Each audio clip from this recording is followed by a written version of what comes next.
In 965 CE, in the rugged mountains of present-day Afghanistan, the Ghaznavid Empire stood resilient against the tides of time. Mahmud, a seasoned warrior, walked not a path of conquest, but of reflection, questioning the legacy he would leave behind. The empire's history weighed heavily on him, his inner conflict as tumultuous as the land itself. Each step grounded him in the present, while memories of past battles surfaced like ghosts. The cold morning air awakened a longing to unburden himself, to release the traditions that once defined him. The mountain path wound upward, each step a reminder of the empire's fierce borders. The mountains, once symbols of his ambition, now seemed to question it.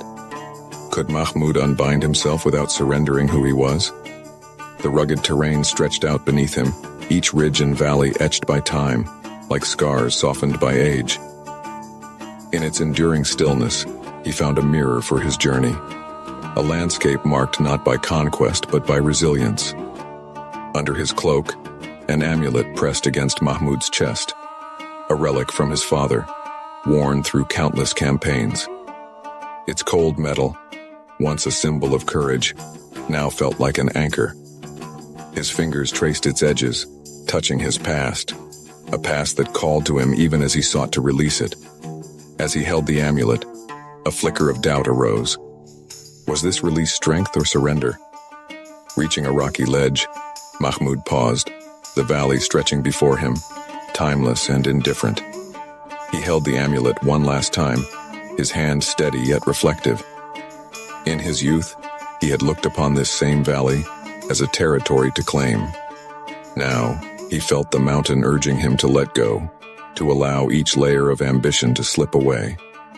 I once believed this symbolized my strength, he murmured. In that quiet acknowledgement, the amulet transformed from a talisman of power to a memory. He released it, watching it fall into the river below, the water carrying it forward. Each ripple echoed within him, a piece of his past drifting away. The river wound through the valley, a quiet witness to lives past and memories held. Descending the mountain, Mahmud returned to camp, where Khalid, his young protégé, practiced in silence. The scrape of metal on whetstone punctuated the quiet as Khalid sharpened his sword, eager for victory. The blade may win today's fight, Mahmud said, but tell me, Khalid, how does one win without lifting the sword? Khalid paused, caught off guard.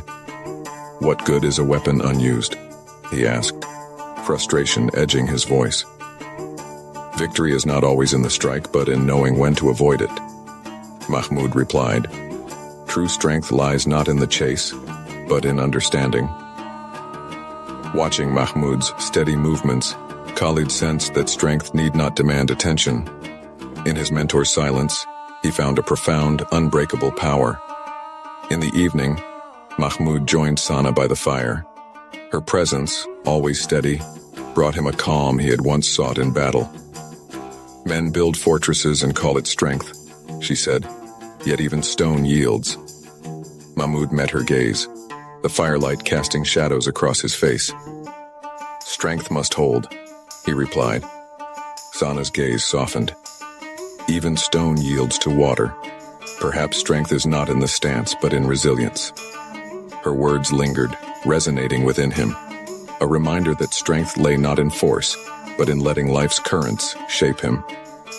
In the days that followed, Mahmud embraced his role as Khalid's mentor. Handing Khalid a single leaf, he instructed, "Hold it steady as you move."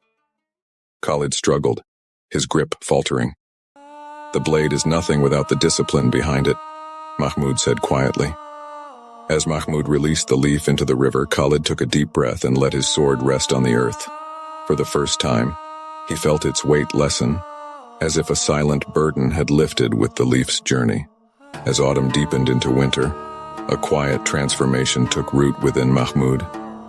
The first frost touched the leaves, casting delicate patterns across their surfaces. Standing by the river, he watched the water flow with unyielding grace.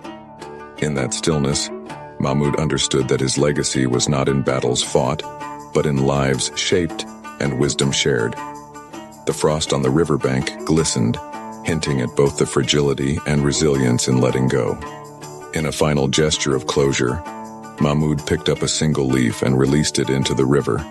The leaf drifted from his hand, light as a feather, yet weighted with meaning. Its journey downriver was a quiet celebration of freedom, a reminder that strength could be gentle, a dance with the current rather than a stand against it. As Mahmud turned away, he knew that his legacy would live not in stone or sword, but in Khalid's quiet steps and unspoken understanding, an unbroken thread weaving through generations yet to come.